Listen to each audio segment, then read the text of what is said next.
Okay, Daniel, congratulations. And I saw the film yesterday. It's outstanding. Oh, jeez, thank you. I remember last time when I spoke to you, you said the first one was so action-packed, but you said you ain't seen nothing yet. Yeah, I was right, wasn't I? You were totally right. What, in your opinion, sets the two, part 1 and 2 apart? What are fans going to expect from this? Part 1 is comparatively kind of like a slow-burning drama. Like this is an all-out action film with moments of intense emotional drama interspersed. I mean, that's what you can expect from this. I mean, it's a I've said it before, but it's a heist movie that turns into a war film, and it's pretty fantastic. I mean, I was very pleased, and I'm normally a very harsh judge of these films, but I was very, very pleased with it. What ultimately challenged you making this one?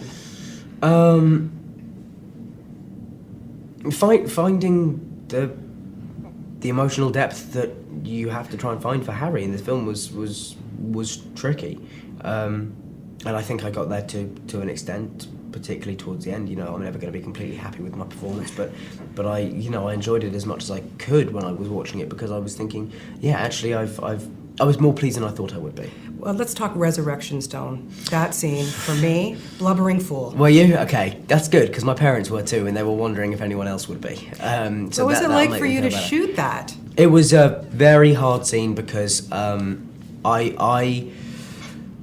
put a lot of pressure on that scene because I was so aware that it's a favourite moment of so many people's, including myself, that I was so conscious of wanting to get it right that I think on the day I ended up getting more frustrated with myself. But I think in the end, what's actually on screen turned out really, really well, and I'm encouraged by your response. Thank you. Oh, you're welcome. After all these years, I'm just wondering, and growing up, being Harry, and what is the thing, or the most important thing, that you can take away from all of this experience?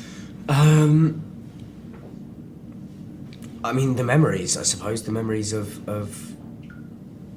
my time on the set and with those friends, and friendships, that will last the rest of my life, that I'm so lucky to have and have made, and people I would never have met were it not for these films. So it's I suppose, the memories, the friendships, and 2 pairs of Harry Potter glasses. Well, I'll take them away too. Yeah, you have to. Absolutely. But I would also think, Daniel, your work ethic. I don't think you would have had the work ethic that you had not working on all. I mean, it's interesting. I think about this sometimes. I think in part you're right, but also my parents are real workers. Dad's Irish, Mum's Jewish, so that's working blood.